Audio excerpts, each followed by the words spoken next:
Hello friends, this is Be2 and we are back again with a chess game from the Lindores Abbey 2020 Rapid Tournament. This is day 2 of the quarterfinals. We saw yesterday in this video the day 1 when Nagamura won a very nice game against Levan and also the Wang Yi won against Dingler. And so here we are with day 2, and today they're going to be 2 games. It's Magnus Carlsen, the world champion, playing against American Grandmaster Wesley, and also the Russian battles between Sergei Karjakin and Daniel Dubov. The game that we're showing is the game 1 of Magnus Carlsen against Wesley. So without losing any more time, let's drive you straight into this amazing game. Magnus, with white pieces, opens with d4. We have knight f6 from Wesley, c4 from Magnus, e6, knight c3 from white, and now we transpose into the Nimzo-Indian with bishop b4. So we have Nimzo-Indian defense on the board. And so the game continues with Magnus goes knight f3. Wesley, of course, castles is the main line of the Nimzo. And now Magnus develops the bishop to g5. Attacks the knight here and pins the queen, of course. The knight cannot move for a moment. And c5. Wesley striking the center with c5. And now Magnus goes to rook c1. He develops the other rook, puts another protection on this knight here on c3. And now Wesley captures on the center with pawn captures on d4. Magnus recaptures on d4 with the knight, and Wesley goes h6, attacks the bishop, and asking Magnus if he wants to goes back with the bishop here, or he wants to capture the knight here. Magnus goes with bishop, decides to send the bishop on h4. He keeps the diagonal and keeps the knight pinned, and now d5 from Wesley. He expands on the center. Magnus captures on d5 with a pawn, and Wesley goes g5. He doesn't recapture immediately the pawn, but first he attacks the bishop here and forces the bishop to move to g3. It's the only square that bishop have, unless Magnus wants to leave the bishop, but this is not going to happen, of course. So Magnus retreats with the bishop to g3, and queen captures on d5 from Wesley. He captures the pawn.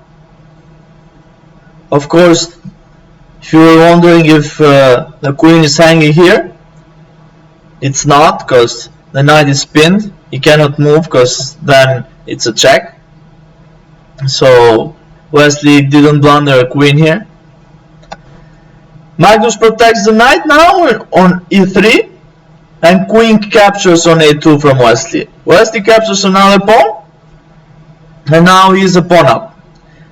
Queen c2 from Magnus. He puts another defense to the knight there. And now Wesley decides to capture the knight on c3 with check. Queen captures on c3. And knight e4 from Wesley attacks the queen and the bishop here.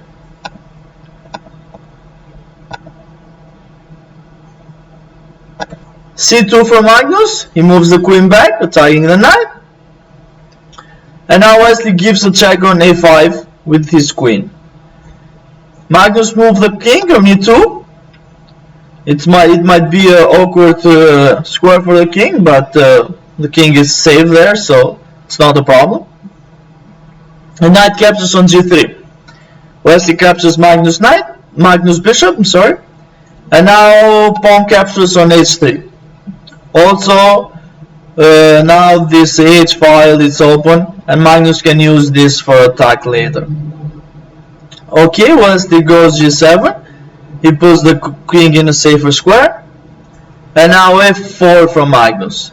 Magnus wants to attack as soon as possible in the king side. He wants to open lines, because Wesley has a pretty vulnerable king side. So let's see. Black goes d7 with the bishop. He develops the bishop, because we saw that here we had those pieces here that were undeveloped. So Wesley decided to develop the bishop on d7.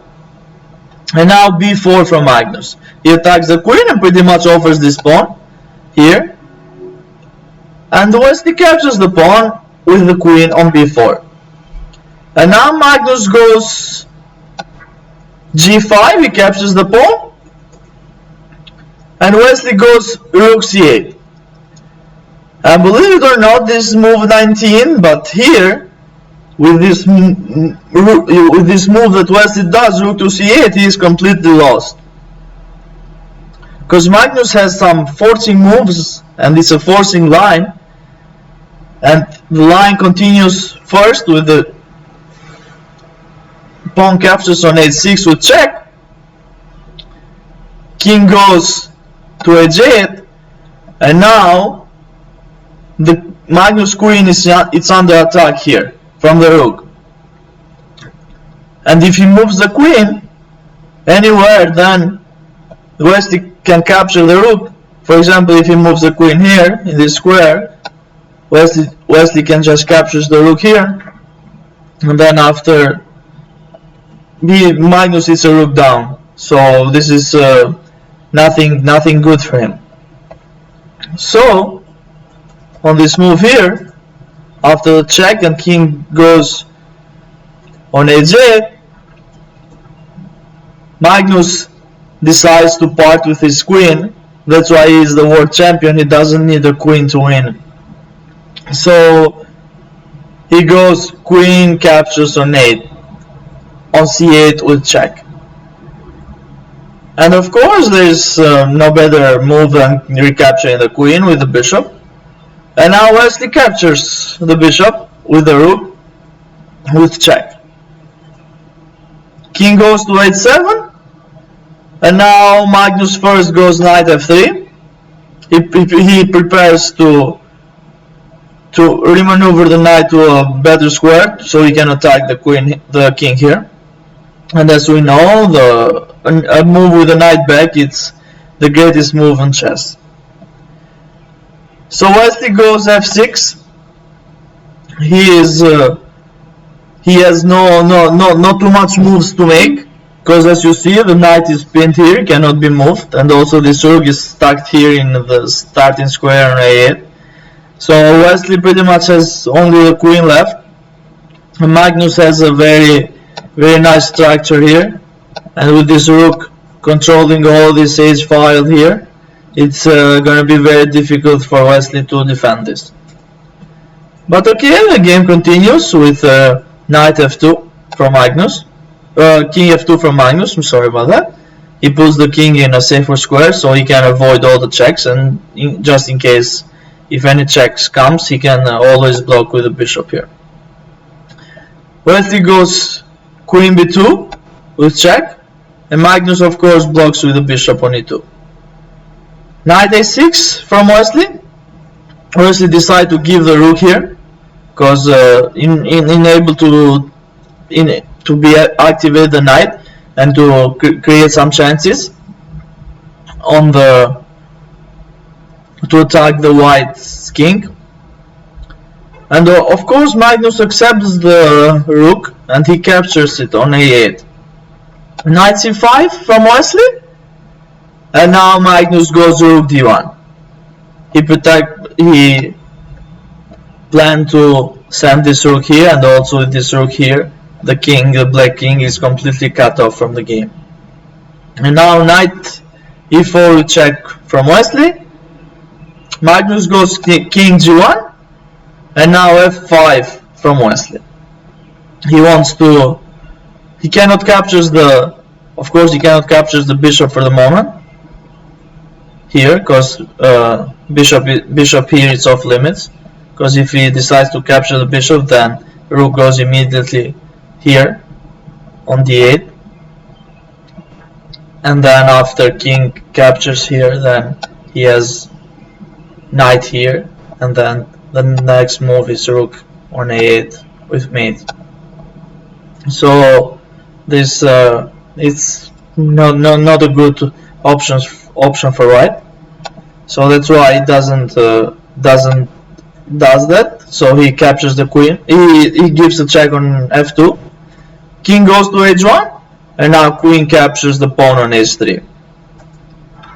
Magnus, of course, captures the knight. He doesn't allow Wesley any counterplay with a knight here. Captures the pawn, gives a check, and then when there is no need to allow this, Magnus just captures the knight on e4. Wesley recaptures the pawn on e4, and now Magnus goes rook d7 with check.